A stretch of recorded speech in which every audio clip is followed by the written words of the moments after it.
અમદાવાદ શહેરના reserve bank road વિસ્તારમાં આવેલા એક દવાખાનામાં થયેલી ચોરીનો ભેદ એલસીબી ઝોન 1ની ટીમે ઉકેલી નાખ્યો છે.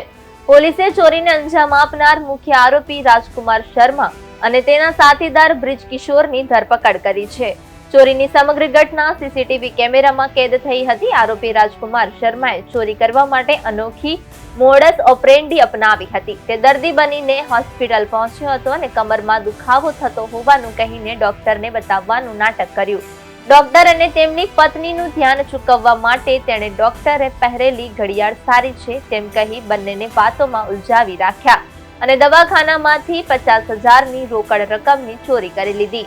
ચોરીને અંજામ આપ્યા બાદ આરોપી રાજકુમાર શર્માએ આ રૂપિયામાંથી નવો આઈફોન પણ ખરીદ્યો હતો.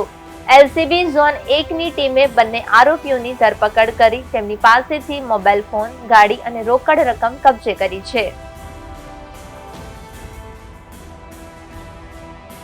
અમદાવાદ શહેરના વાડજ પોલીસ સ્ટેશન વિસ્તારમાં 30 નવેમ્બર 2025ના બપોર પછીના અરસામાં આરોગ્ય કેન્દ્ર નામનું પ્રાઇવેટ ક્લિનિક ધરાવતા ડૉક્ટર પ્રવીણભાઈ આચાર્યના ત્યાં બે ઈસમો દર્દી તરીકે આવે છે.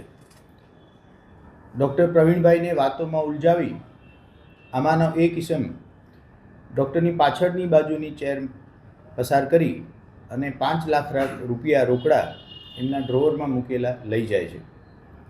ત્યારબાદ આ વાતની જાણ પ્રવીણભાઈ આચાર્યને થતાં તેમણે પોલીસનો સંપર્ક કરી પોલીસે કાયદેસરની ફરિયાદ દાખલ કરી તપાસ હાથ ધરેલ હતી.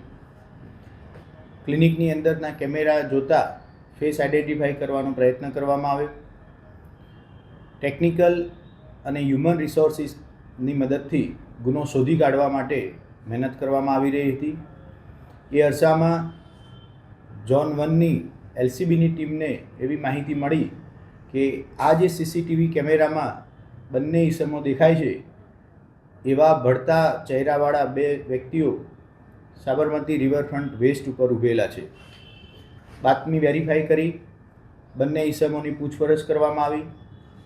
અલગ અલગ પ્રયુક્તિથી પૂછપરછ કરતાં છેલ્લે બંને ઈસમો ભાગી પડેલ અને પોતે પ્રવીણભાઈ આચાર્યના ત્યાં એમની નજર ચૂકવી 5 લાખ રૂપિયા રોકડા ચોરી કરેલનું કબૂલેલું હતું.